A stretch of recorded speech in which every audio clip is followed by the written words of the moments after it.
안녕하세요, 메슬로입니다. 오늘은 미넨의 첫 트래블 주역이자 크로아티아의 레전드 간판 공격수 만두치킨 마리오 만주키치에 대해 알아보도록 하겠습니다. 그럼 재밌게 봐주세요. 만주키치는 주 포지션이 스트라이커지만 활동량이 많고 수비 가담 능력이 뛰어난 하드워커 스타일이라 전술적인 활용도가 높은 선수였습니다. 특히 유벤투스 시절엔 윙어로 기용되어 타겟형 윙어 혹은 와이드 타겟맨이라 불리면서 새로운 유형의 공격수 모델을 제시하기로 했었는데요.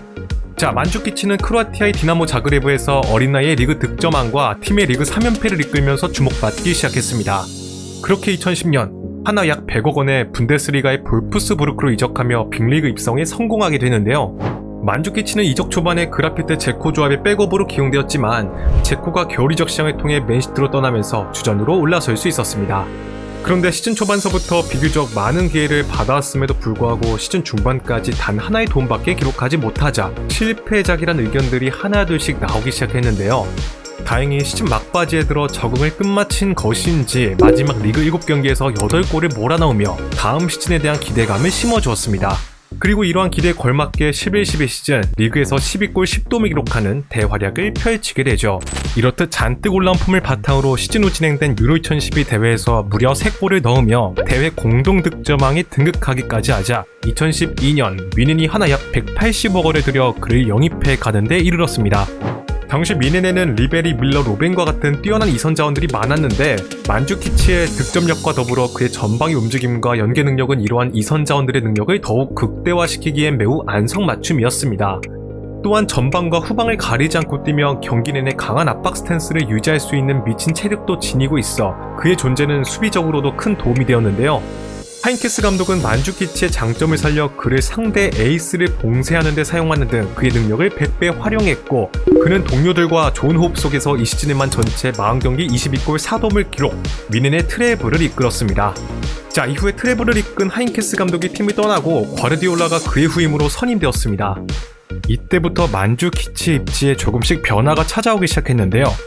먼저 그는 과르디올라 체제에서 주전 공격수로 뛰며 전체 48경기 26골 10도움, 리그에선 득점 2위에 오르며 미넨의 리그 우승에 기여했습니다. 수치적으로는 주전으로 기용된 것처럼 보이지만 사실 그의 출전 기록을 면밀히 살펴보면 리그에서 선발 기용된 것은 30경기 중 단 21경기에 불과했으며 그마저 풀타임을 소화한 경기도 많지 않았습니다. 이렇듯 만주키치는 적은 출전 시간 대비 많은 득점을 기록할 정도로 최절정의 폼을 보여주고 있었기 때문에 그 입장에선 자신에게 충분한 기회를 주지 않은 과르디올라에게 당연히 불만이 쌓여갈 수밖에 없었습니다. 결과적으로 과르디올라가 레반도프스키를 영입하자 만주키치는 팀을 떠나기로 결심하게 되죠. 훗날 만주키치는 과르디올라를 회고하며 본인을 무리하게 대접하고 득점왕이 되지 못하게 막았다. 오히려 하인케스가 있을 때가 모든 것이 좋았다 라고 말했습니다. 여기에 더해 본인에게 자신의 축구 철학에 적합하지 않다는 설명도 없었으며 아무 말도 없이 본인을 출전시키지 않았다라고 덧붙였는데요. 실제로 만주키치는 시즌 종료까지 마지막 10경기에서 단 3경기만 풀타임을 뛰었으며 마지막 4경기에서는 충분한 기회를 얻지 못하고 20골을 넣은 레반도프스키에게 밀리며 득점왕을 차지하지 못했습니다. 게다가 포칼컵 결승전에서는 명단에서 아예 제외되는 수모를 겪기도 했죠. 자, 이렇듯 거의 토사구팽 당하다시피 팀을 나오게 된 만주키치의 다음 행선지는 바로 디에고 코스타의 대치자를 구하던 아틀레티코 마드리드였습니다. 팬들은 팀을 떠난 디에고 코스타 비아의 공백을 만주키치 그리즈만 조합이 메워줄 것으로 크게 기대했는데요. 그러나 만주키치는 전반기와 달리 후반기에 들어 기복이 점점 심해지기 시작했고 무릎 부상 이후엔 그렇다 할 활약을 펼치지도 못하면서 결국 백업이었던 토레스에게 밀려나 버리고 말았습니다. 따라서 시즌 전체에 20골을 기록했음에도 불구하고 그에 대해서 좋지 않은 평가들이 나오게 되죠. 결국 아틀레티코 마드리드는 만주키치를 단 한 시즌 만에 매각하기로 결정하게 되고 그렇게 유벤투스로 이적하게 되었습니다.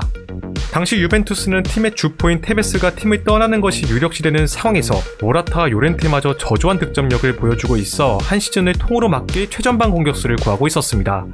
물론 디발라를 먼저 영입하긴 했지만 경험이 부족한 그에게 공격진을 이끌게 하기엔 너무나 불안했었는데요. 그렇게 결국 만주키치까지 영입하게 된 것이었습니다. 사실 그가 아틀레티코 마드리드에서 아쉬운 경기력을 보여줬다고 하더라도 무려 3시즌 연속 20골 이상을 터뜨린 정상급 스트라이커이긴 했기 때문에 유벤투스 입장에선 저렴한 이적료의 최고의 공격수를 영입한 것과 같았습니다. 그리고 곧바로 이 시즌에 전체 13골을 성공시키며 팀의 리그 우승과 컵대회 우승에 기여하는 기대에 걸맞는 활약을 펼치게 되죠. 그런데 16, 17 시즌에 들어 이과인이 영입되면서 만주키치의 입지에 큰 변화가 올 것으로 예상되었습니다. 다행히 디발라의 부상으로 두 선수가 최전방에 동시에 기용되기 시작하며 치열한 주전 경쟁은 일단 피할 수는 있었는데요.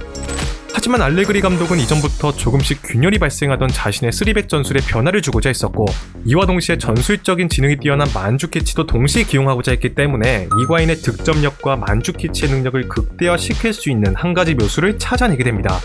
바로 최전방 자원인 만주키치를 왼쪽 윙어로 기용하는 것이었죠. 그를 왼쪽 윙어로 배치하면서 가져올 수 있는 효과에 대해 잠깐 알아보자면, 만주키치가 상대 풀백을 체격자로 쉽게 찍어 누를 수 있어 측면 확보에 용이하다는 점과 그의 존재로 상대 수비를 분산시켜 중앙 지역의 디발라에게 공간을 만들어줄 수 있다는 것이었습니다. 때때로 스트라이커처럼 움직이기도 하며 디발라 이과인을 막하던 상대 수비에 허를 찌르기도 했는데요. 이렇듯 윙어지만 스트라이커처럼 뛰고 스트라이커지만 윙어처럼 뛰는 모습으로 만주키치는 상대 수비수들에게 엄청난 혼선을 가져다 주었습니다. 게다가 수비 시엔 만주키치가 엄청난 활동량과 넓은 수비 커버 범위를 자랑하며 풀백 산드로의 적극적인 오버래핑을 도왔기 때문에 만주키치의 윙어 기용은 아주 효과적으로 작용했죠. 그렇게 유벤투스는 이러한 전술을 바탕으로 챔피언스리그 무대에서 바르셀로나와 모나코를 제압해내며 무려 챔피언스리그 결승까지 진출하는 데 성공했습니다. 비록 결승전에서 레알 마드리드에게 4대1 대패를 당하고 말았지만 만주키치는 환상적인 바이시클 원더골로 득점을 기록하는 축구 역사의 멋진 장면을 남겼습니다. 자, 이후에도 그는 왼쪽 윙어 자리에서 놀라운 활약을 펼쳤습니다. 이로 인해 30대에 접어들었음에도 불구하고 대표팀에서도 주전 공격수 자리를 꾸준히 차지할 수 있었는데요. 특히 2018년에 진행된 러시아 월드컵에서 만주키치는 잔뜩 올라온 폼을 바탕으로 최고의 경기력을 보여주었습니다. 조별리그 한 경기를 제외하고 6경기에 나와 3골 3도움을 기록하는 맹활약을 펼쳤으며 16강서부터는 3경기 연속 연장까지 소화할 정도의 철광왕의 면모를 보였는데요. 모드리치, 페리시치와 함께 크로아티아의 월드컵 준우승이란 돌풍을 이끈 주역으로 손꼽혔습니다. 그리고 대회가 끝난 후 박수 칠 때 떠나겠다며 대표팀 은퇴를 선언하게 되죠. 시간이 지나 어느덧 30대 중반을 바라보게 된 만주키치는 잦은 부상으로 인해 기량이 급격하게 쇠퇴하기 시작했습니다. 유벤투스 말년엔 피지컬도 많이 떨어져 골도 간수하지 못할 정도로 저조한 폼을 보였는데요. 결국 사리 감독 체제에서는 완전히 전력의 자원으로 분류되어 2019년에 유럽 무대를 떠나 카타르의 알두알로 이적해 말년을 보내기 시작했습니다. 그러나 이곳에서도 망가진 몸으로 인해 별다른 활약을 보이지 못했고 2021년에 잠시 밀란과 단기 계약을 맺은 것을 끝으로 현역 은퇴를 선언했습니다. 만주키치는 은퇴 후 곧바로 크로아티아 대표팀의 수석 코치로 부임하며 지도자 생활을 시작했습니다. 그가 팬들의 관심에서 멀어질 때쯤 카타르 월드컵에서 격한 항의로 퇴장을 당했다는 소식이 들려오며 오랜만에 팬들에게 존재감을 드러냈는데요. 결과적으로 크로아티아는 이 대회에서 4강까지 올라가는 기염을 토했고 만주키치는 지도자로서 성공적인 스타트를 끊을 수 있었습니다. 하지만 대회 내내 확실한 최전방 자원의 부재가 여실히 드러나 팬들은 만주키치의 존재를 많이 그리워했다고 하네요. 혹시 여러분들은 만주키치에 대해 어떤 인상을 가지고 계신가요? 댓글로 의견을 공유해주시면 정말 감사드리겠습니다. 자, 오늘의 영상은 여기까지입니다. 재밌게 보셨다면 좋아요와 구독을 부탁드리며 다음에는 더 재밌는 컨텐츠로 찾아뵙도록 하겠습니다. 감사합니다.